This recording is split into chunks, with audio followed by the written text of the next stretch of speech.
আসসালামু আলাইকুম, ফাতেমাস ওয়ার্ল্ডে আপনাদের সকলকে স্বাগতম। আজকে আমি রান্না করে দেখাবো চিংড়ি দিয়ে কচুরলতি।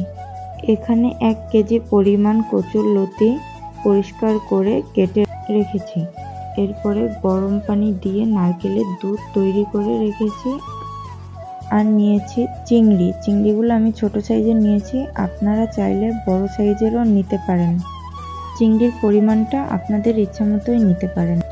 নিয়েছি 4 টেবিল চামচ পরিমাণ পেঁয়াজ বাটা, আর লাগবে কাঁচা ঝাল বাটা, এবং আরও লাগবে হলো রসুন বাটা এবং জিরা বাটা।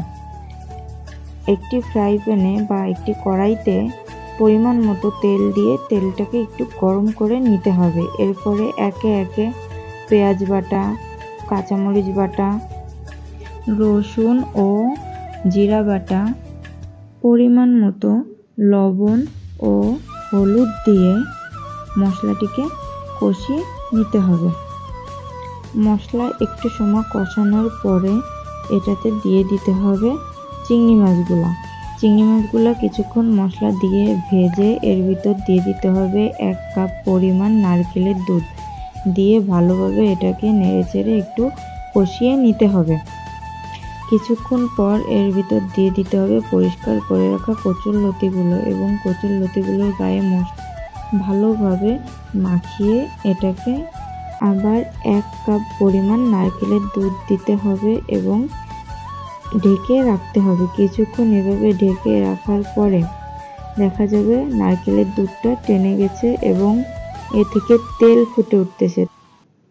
কিছুক্ষণ জাল দেওয়ার পর যখন দেখা যাবে যে নিচে শুধু তেলই জমা হয়েছে, কোনো পানি নাই, অর্থাৎ পানি শুকিয়ে গেছে, তখন পুরো নারকেলের দুধটি এই লতির ভিতর দিয়ে দিতে হবে এবং এটাকে আবার ঢেকে দিতে হবে কিছুক্ষণের জন্য।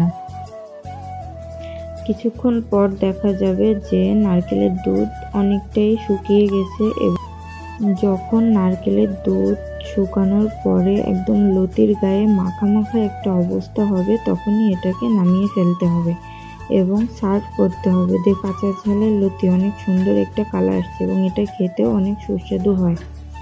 ভিডিওটি ভালো লাগলে অবশ্যই আমার চ্যানেলটিকে সাবস্ক্রাইব করবেন এবং পাশে থাকবেন। আল্লাহ হাফেজ।